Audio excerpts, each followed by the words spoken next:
오늘은 토마토가 위험에 좋은 경우와 나쁜 경우에 대해서 이야기를 해보고자 합니다.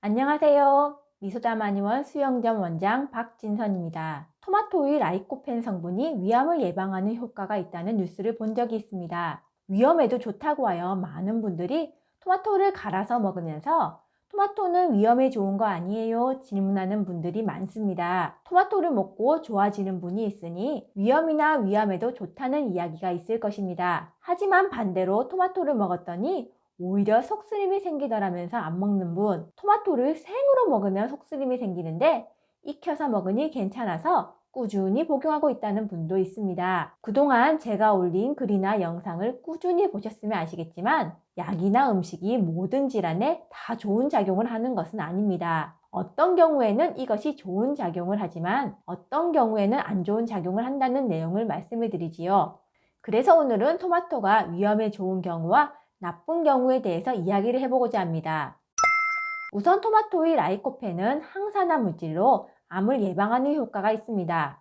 특히 전립선 질환에 많이 도움이 된다고 하는데 위암에도 꽤 효과가 있다고 합니다. 라이코펜 하루 1.8mg 이상을 섭취한 쪽이 하루 0.6mg 이하로 섭취한 그룹보다 위암 발생 위험이 40% 정도 낮다는 연구 결과가 있습니다. 1.8mg이 어느 정도 토마토를 먹어야 하냐면 토마토 하루 1개 정도의 양이라고 합니다. 토마토를 익혀서 먹었을 때 라이코펜의 함량이 높아지면서 더 효과가 좋다고 합니다. 이런 효능이 있는 만큼 만성위험 때문에 당상피하생 같은 전암 단계까지 악화된 분들이 토마토를 익혀서 섭취하면 도움이 됩니다. 또한 토마토의 섬유소는 대장에서 수분을 흡수하여 변비를 해소시켜줍니다. 변비 때문에 장내에 대변이 꽉 차 있으면 장 건강에도 악화 요인이지만 이로 인해 생기는 복부 팽만감은 위산 역류를 악화시킬 수 있기 때문에 토마토를 먹어 변비를 해소시켜주는 것이 위와 장 건강에도 도움이 됩니다. 복부 비만을 해소할 수 있으니 역류성 식도염의 악화 요인이 되는 변비와 복부 비만에 도움이 되는 토마토를 먹는 것이 역류성 식도염에도 도움이 된다는 뜻이겠지요. 하지만 토마토를 먹었을 때 오히려 속쓰림이 생긴다는 분들도 있습니다. 토마토에는 시트르산과 말직산이라는 산성 성분이 있기 때문인데요. 이런 산성 물질이 염증이 생긴 점막을 자극하면서 더욱 위산 분비를 촉진하면서 속쓰림이 유발되거나 악화시킬 위험이 있습니다. 위염이나 역류성 식도염이 있으면서 속쓰림이 있는 경우 신맛이 나는 과일류를 먹지 말라고 하는 이유도 점막이 이런 과일산에 자극될 위험이 있기 때문입니다. 이때에는 역류성 식도염에 오히려 토마토가 해로울 수도 있네요. 결론을 말씀드리면 위염이나 식도염이 있으면서 어떤 증상이 있는지 내 몸 상태가 어떤지를 잘 살펴봐야 한다는 것입니다. 모든 속쓰림에 토마토나 과일을 피해야 하는 것은 아닙니다. 담적 때문에 소화장애가 생기면서 위험이 있더라도 위산 저하가 있는 분들은 토마토나 과일을 먹어도 크게 자극이 되지 않습니다. 하지만 위염이나 식도염이 있으면서 위산 가다증이 있는 분들은 신맛 나는 과일이나 토마토가 속쓰림이 생기게 만드니